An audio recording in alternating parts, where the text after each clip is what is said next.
স্বেচ্ছাসেবী সংগঠন তারুণ্যের সরাইলের আজকের ভিডিওতে সবাইকে স্বাগত জানাচ্ছি। আমি আতিকুল ইসলাম ইফতারি। আপনারা অনেকেই জানেন যে আমাদের সামনে যিনি উপস্থিত যে মনি বেগম, উনি নানা ধরনের জটিল রোগে আক্রান্ত। তো ওনার বিষয়ে আমরা সাহায্যের আবেদন জানিয়ে বেশ কিছুদিন আগে একটা ভিডিও করেছিলাম এবং পরবর্তীতে দেশ ও প্রবাসের মানবিক মানুষদের সার্বিক সহযোগিতায় আমরা মোট 31,000 টাকা একটা কালেকশন করতে সক্ষম হয়েছিলাম।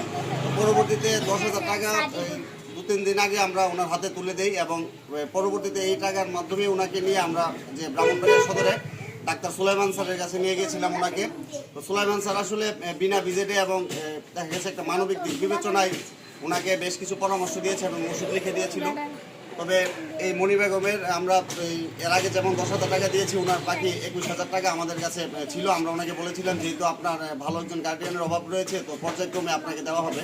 তো আগামীকাল উনি নাকি ঢাকা যাবে, ওনার এক আত্মীয়র মাধ্যমে উনি ওইখানে ঢাকায় গিয়ে চিকিৎসা করানোর চিন্তা ভাবনা করছে।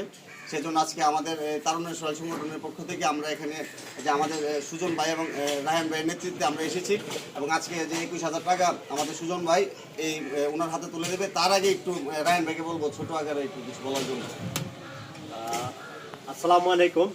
আপনারা তো আগেই জানেন যে আমরা ওনাকে ওই দিন আমরা কিন্তু ব্রাহ্মণবাড়ি নিয়ে গিয়েছিলাম। পাশাপাশি ওনার কাছে যে আমাদের যে টাকাটা ছিল, বাকি টাকাটা, ওই টাকাটা কিন্তু আমাদের কাছে ছিল। আমরা বলেছিলাম যে ওনার যেহেতু আসলে অনেক ধরনের সমস্যা, তো আমরা চাচ্ছিলাম যে একটা একটা করে আমরা সলভ করি। তো আমরা ওই দিন ব্রাহ্মণবাড়িয়াতে গিয়েছিলাম। ওনাকে নিয়ে যাওয়ার পরে সুলাইমান স্যার আমাদেরকে পরামর্শ দিয়েছে যে উনি যদি চায় ব্রাহ্মণবাড়িয়া সরকারিতে যদি ভর্তি থাকে, তাহলে ওনার সকল সমস্যার জন্য উনি আস্তে আস্তে করে ট্রিটমেন্ট পাবে খুবই স্বল্প খরচ এবং স্বল্প মূল্যে। উনি আসলে ওইখানে ভর্তি থাকার মতো মানুষ নয়, আসলে কি বা কি আমি জানি না।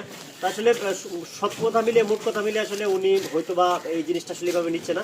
তো আমরা ওনার হাতে যে ওনার জন্য যে টাকাটা ছিল সে টাকাটা উঠিয়ে দিব এবং এখানে ওনার আশেপাশের যে বাড়িঘর সবাই রয়েছে এবং সবাইকে আমরা সামনে রেখে ওনাকে আমরা বুঝিয়ে দেবো। সুজন ভাই রয়েছে, সুজন ভাইকে বলবো যাতে ওনার এই বাকি যে 21,000 টাকা ছিল ওই টাকাটা যাতে বুঝিয়ে দিয়ে দেয়।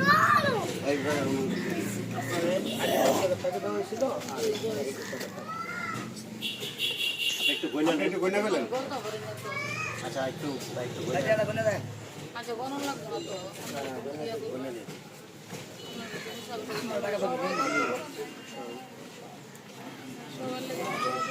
দেশ প্রবাসের মানবিক মানুষদের আমরা অনেক প্রকার কৃতজ্ঞতা ও ভালোবাসা। আপনাদের সার্বিক সহযোগিতায় তারুণ্যের সহায় সংগঠন এমনইভাবে কিন্তু অসহায় ছিন্নমূল মানুষদের মাঝে কাজ করে যেতে পারছে। তো আমরা দোয়া করি যে আমাদের পক্ষে যতটুকু সম্ভব আমরা এই যে মনি বেগম, ওনার জন্য আমরা করার চেষ্টা করেছি। তো আমরা ওনার জন্য দোয়া করি, আল্লাহ তাআলা ওনাকে সুস্থতা দান করুন। সবাই ভালো থাকবেন, সুস্থ থাকবেন। আসসালামু আলাইকুম। আপনি টাকা পাইছেন বুঝা?